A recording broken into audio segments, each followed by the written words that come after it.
আর আগামী দিনের মধ্যে দানের শিশুরা সরার আলমগীর বাইরে যুক্ত হয়েছে ইনশাআল্লাহ। ওরা এখন ওরা যেমন একবার তিনবার একটি দূর মুক্তি না দিলে 17 বছর আর পুস্তার কে এত লম্বা আলমগীর ভাইয়ের সম্বন্ধে তখন সালাউদ্দিন কাদের চৌধুরী বলেছেন যে সরোয়ার আলমগীর ফটিকছড়িতে আমি কিন্তু আবাদ করতে এসেছি, তুমি করবা ধানের শীষের চাষ, এই ফটিকছড়িটা তোমাকে দিয়ে যাব। বিএনপির ভারপ্রাপ্ত চেয়ারম্যান তারেক রহমান কর্তৃক ঘোষিত রাষ্ট্র কাঠামো মেরামতের ৩১ দফা জনগণের দোরগোড়ায় পৌঁছে দিতে ফটিকছড়িতে ধারাবাহিক কর্মসূচির অংশ হিসেবে উপজেলার সমিতিরহাট ইউনিয়নের ৯ নং ওয়ার্ডের হাজীপাড়ায় বিএনপির উদ্যোগে উঠান বৈঠক অনুষ্ঠিত হয়েছে। বৃহস্পতিবার রাতে ইউনিয়ন বিএনপির সদস্য আবুল হাশেম মেম্বারের সভাপতিত্বে বৈঠকে প্রধান অতিথি ছিলেন চট্টগ্রাম উত্তর জেলা বিএনপির সাবেক যুগ্ম আহ্বায়ক আলহাজ সরোয়ার আলমগীর। হিন্দুস্তানের সাথে এমন ভাবে সাইন করেছে, হিন্দুস্তান বলেছে যেমন তেমন ভাবে তোমাকে ক্ষমতায় রাখিব, তোমার দেশ আমার অঙ্গরাজ্য হইয়া তাকিতে হইবে। বিশেষ অতিথি ছিলেন বিএনপি নেতা মোবারক হোসেন কাঞ্চন, বীর মুক্তিযোদ্ধা মাহবুবুল আলম চৌধুরী, খালেদ মাহমুদ বাবুল, শাহরিয়ার চৌধুরী, মিয়া মুশতাফুল Anwar Chowdhury Moshu, Mohinuddin Messi O M A Mahfuz.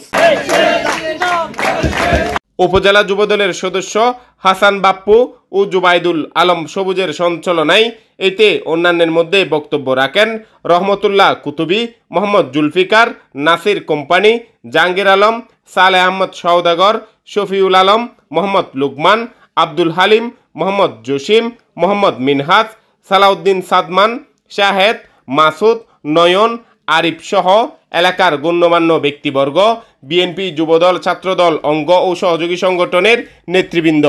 এই এলাকার মানুষের উপর এই আওয়ামী ফ্যাসিস্ট অনেক নির্যাতন করেছে, অনেক অনেক নির্যাতন। এই যে আমার আর ছাত্রদলের সাবেক ছাত্রদল নেতা বিদেশ চলে গিয়েছিল, 17 বছর এজেন্ট ছিল আব্দুল হালিম, তার উপর যে নির্যাতন করেছেন, কার উপর করেন? এই এলাকায় বিএনপি, যারাই বিএনপি বলেছে তাদের উপরে তারা নির্যাতন করেছে। আজ ওইটার আছে না, আছে না রোয়া, এটার অপরাধ কি? এত বলে এরিয়ে এত বলি তোরা পারে, এটা আর কিছু নেই। আওয়ামী লীগ ছাড়া না, এটার আছে না রোয়া, উগ্র না দেখা যায় না, দেখানো যায়, দেখানো যায়। নিশ্চয় অপরাধ দিচ্ছি কি হন, আরো আছে, অনারও আসন, আসন না নাই? 17 বছর দম করছি না, নির্যাতন করছি ঠিকই, নত দায় বাড়ি যাচ্ছিলেন, আমরাও তো পলাই নাই, আমি জেলে গেছি, পলাইছি পলাই নাই।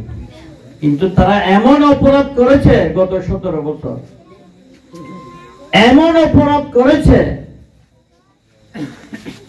শেখ হাসিনা যেভাবে পালিয়েছে এইভাবে তারাও জনসম্মুখে আসতে পারতেছে না। এটা তো সত্য কথা, কি সত্য না? আসতে পারবে না। অপরাধ অপরাধই অপরাধ করেছে, এরা আসতে পারবে না। এই যে আমাদের আরবানি 17 বারের এদিক থেকে নাইটার শিরুরার জায়গায় এন্ডি খাল খাল কুল্লু আছে, আমি নহা করেছি নগরতে অধিকার আলার বুড্ডা না খামিয়ে করতেন না ইতিকা বেটে ওদের বিএনপি ওদের তারা খামিয়ে করতেন না, ইতারা মেডিট দিয়ে আর এই ওরে যায় না বেড়ায় না যোগ করি।